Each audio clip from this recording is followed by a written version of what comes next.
j'imagine qu'en voyant ma tête, vous avez deviné ce qui se passe, enfin, vous avez deviné en partie du moins ce qui se passe. Euh, c'est un problème avec l'enregistrement, un de plus, et c'est le premier, donc là qu'on rencontre, et on arrive dans la période où il y en a beaucoup, et contre celui-là, là je ne peux pas faire grand-chose. Donc en fait, ce qu'il faut savoir, c'est que ici, donc vous pouvez voir ma timeline avec tous mes morceaux montés. Si on agrandit cette timeline, on voit ici les courbes audio, hein. Et là, on s'aperçoit ici, à partir d'ici, qu'il n'y en a plus. Donc en fait, il s'avère que c'est pas un bug d'affichage du logiciel, comme ça le fait des fois, mais c'est bel et bien une coupure de l'audio à partir de ce point-là, sur une séance donc de 1h30. Donc, bien évidemment, je ne vais pas vous mettre le, le fond vidéo sans l'audio, ça n'aurait pas de sens.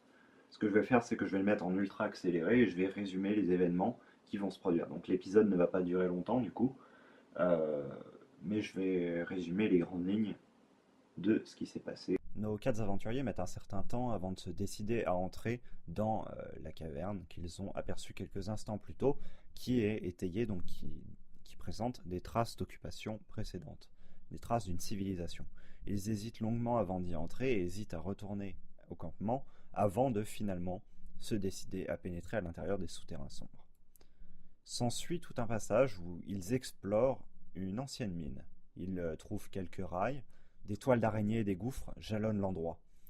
Ils continuent à explorer et finissent par trouver un- une créature qui se promène dans ces couloirs.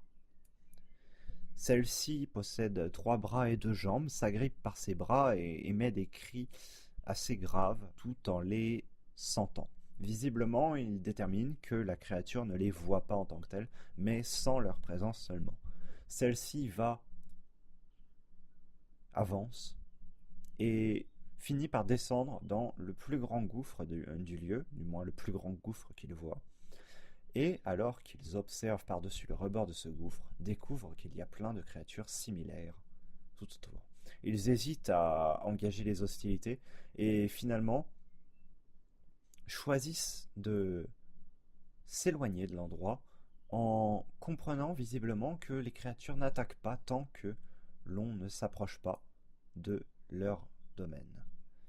Finalement, ils rentrent au campement et annoncent la nouvelle aux autres en défendant strictement d'aller voir les créatures et d'aller voir la caverne en elle-même, de s'en approcher.